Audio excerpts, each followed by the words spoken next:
Platzi proveyó el capital para producir este video de interés social.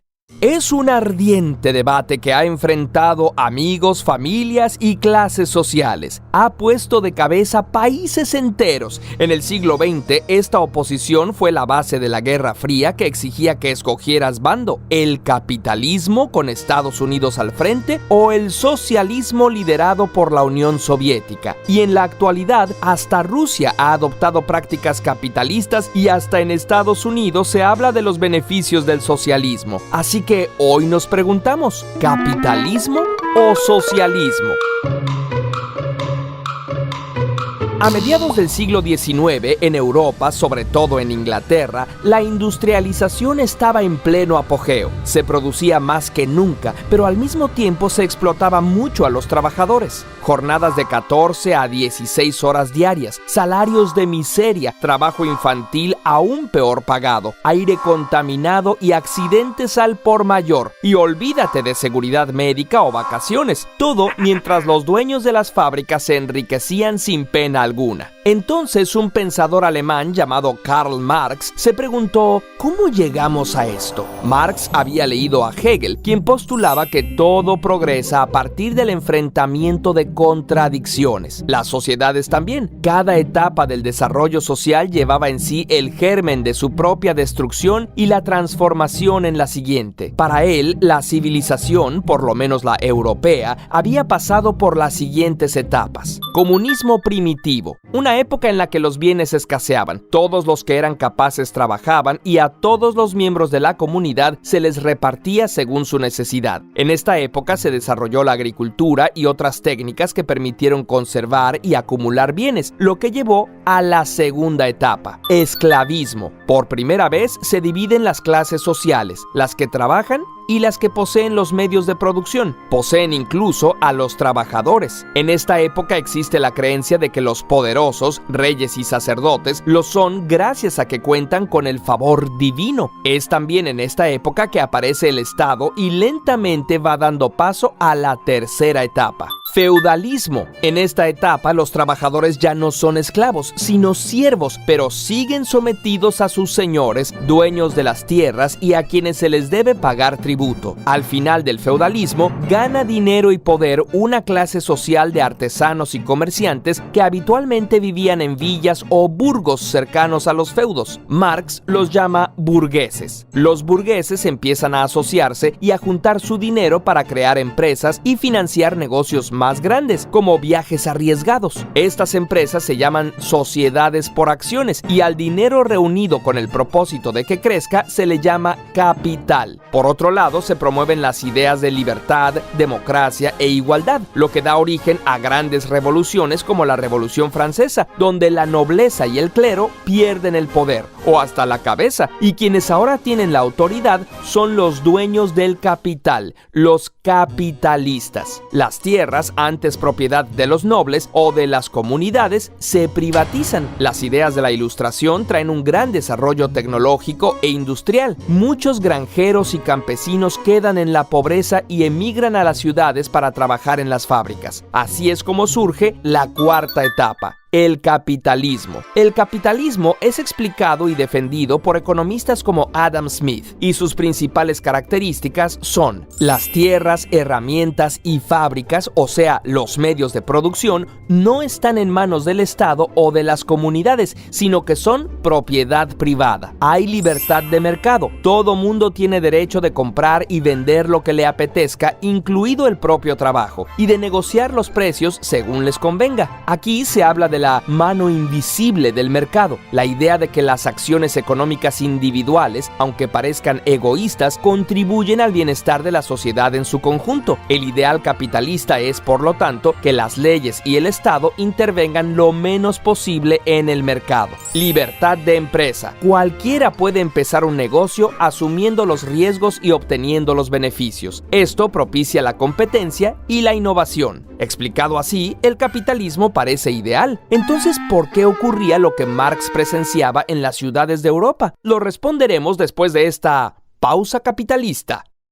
Uno de los principales problemas del sistema capitalista es el de la plusvalía, o sea, la ganancia que el capitalista espera obtener por su inversión. Imagina que dos personas colaboran para producir un producto. Una pone su trabajo y otra el capital para producirlo en forma de herramientas y salarios. Digamos que lograrlo costó 10 pesos y que lo pueden vender en 18. Esos 8 pesos extra son la plusvalía y retornan al capitalista. ¿No le debería tocar también a la trabajadora? Para Marx, la obtención de la plusvalía es una forma de robo y contribuía al enriquecimiento del capitalista y el empobrecimiento del trabajador, creando acumulación del capital y formando monopolios y oligarquías. Adam Smith diría: si la trabajadora no gana lo suficiente, es libre de buscar un trabajo donde gane más. Hay un mercado de trabajo y si hay más oferta de puestos, esto hará que los salarios suban. Pero también es cierto que si hay mucha gente sin empleo, la demanda de puestos aumenta y los salarios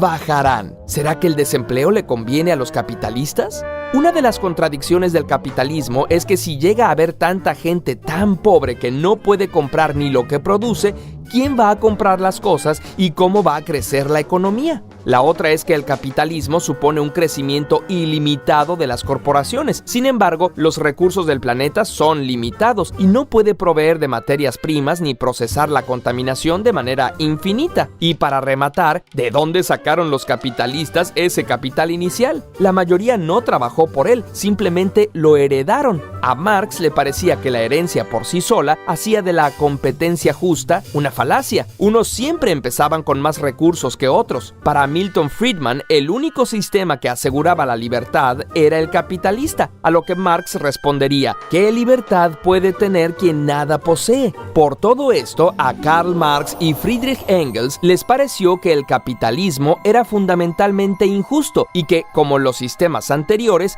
tendría que cambiar. Pero no iba a cambiar solo. Inspirados por luchas de carácter socialista que habían ocurrido antes, publicaron el Manifiesto Comunista, que instaba a los trabajadores, llamados proletarios, a unirse y luchar para arrebatarle el poder a los capitalistas. Para ellos, una sociedad ideal sería comunista. No existirían ni las clases sociales ni la propiedad privada. Para llegar al comunismo se planteaba que se debería pasar primero por una etapa llamada socialismo. Las características más importantes del socialismo son la propiedad social de los medios de producción. Teóricamente, las herramientas, tierras y fábricas pertenecen a la sociedad en su conjunto, que se supone que está representada por el Estado. Planeación de la producción. Se evitan desperdicios, excesos y contaminación, asegurando que se produzca solo aquello que se necesita.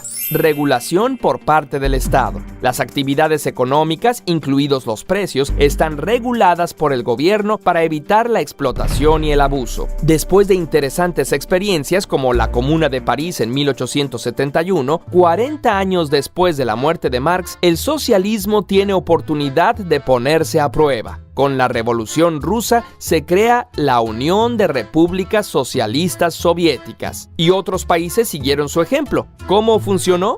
Pues tuvo problemas muy graves. En primer lugar, se dio una enorme concentración de poder político. A pesar de que los líderes eran llamados camaradas, en la práctica dirigían regímenes autoritarios que, con el pretexto de proteger el bien común, se quedaron toda su vida en los puestos de mando. Llevaron a una gran pérdida de la libertad.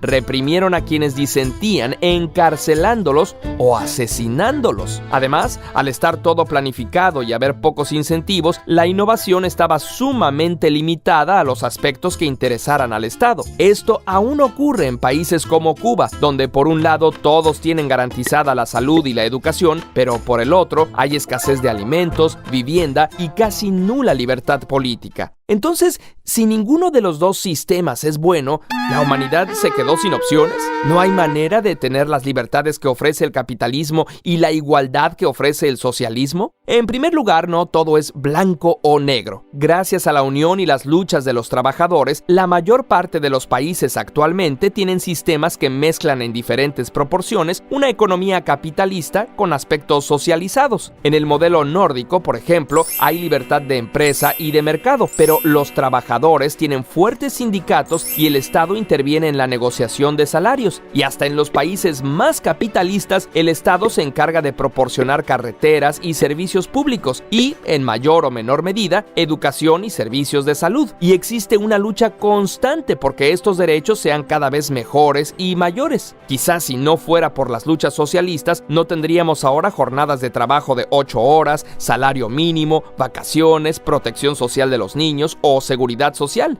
En segundo lugar, además de estos dos sistemas tan llamativos, existen otras propuestas. Por ejemplo, el anarquismo, que propugna por abolir el Estado, eliminar toda jerarquía y autoritarismo y trabajar en base a la cooperación y el beneficio mutuo. De hecho, los soviets originales eran organizaciones anarquistas igualitarias antes de que las reprimiera y absorbiera el Estado de la Unión Soviética. En Cataluña y España, el movimiento anarquista fue muy fuerte y se llegaron a administrar fábricas de manera colectiva y democrática con variados resultados hasta que intervino el comunismo internacional para disolverlas y luego Franco impuso el fascismo por la fuerza. Si te interesa este tema, puedes leer a Emma Goldman o a Piotr Kropotkin, entre otros autores anarquistas. Pero estos son solo los modelos europeos. La gente se ha organizado de diversas maneras en diferentes momentos y partes del mundo. Por ejemplo, la ciudad de Cataluyuk en Anatolia de hace unos 9000 años tenía una sociedad económica y socialmente igualitaria donde además hombres y mujeres tenían los mismos derechos. Los pueblos indígenas de toda América han tenido formas de organización diferentes que incluyen el tequio o trabajo comunitario y la toma de decisiones de manera colectiva. Estas ideas se han retomado en lugares como Cherán, donde todas las decisiones importantes se toman por consenso, o en los caracoles zapatistas, donde los medios de producción son colectivos y las decisiones las toma una junta de buen gobierno cuyos miembros son rotativos y no reciben sueldo. El país de Bután, aun siendo una monarquía, tiene una economía budista que privilegia la reciprocidad y mide su crecimiento no en Producto Interno Bruto, sino en felicidad nacional bruta. La región autónoma de Rojava, en Siria, practica una versión muy propia de socialismo democrático donde las cooperativas, en su mayoría promovidas por mujeres, juegan un papel primordial. Como ves, capitalismo y socialismo son apenas dos de las muchas maneras en las que se pueden organizar los seres humanos, y la sociedad siempre puede cambiar. ¿Y tú? ¿Crees que se debería cambiar el sistema económico de tu país? ¿Cómo te gustaría que fuera? Curiosamente, visita platzi.com para conocer sus cursos de tecnología y diseño. Recuerda que publicamos videos los domingos por la mañana y si quieres que te los recordemos, suscríbete y toca la campana para recibir notificaciones. También puedes seguirnos en Instagram, Facebook y Twitter.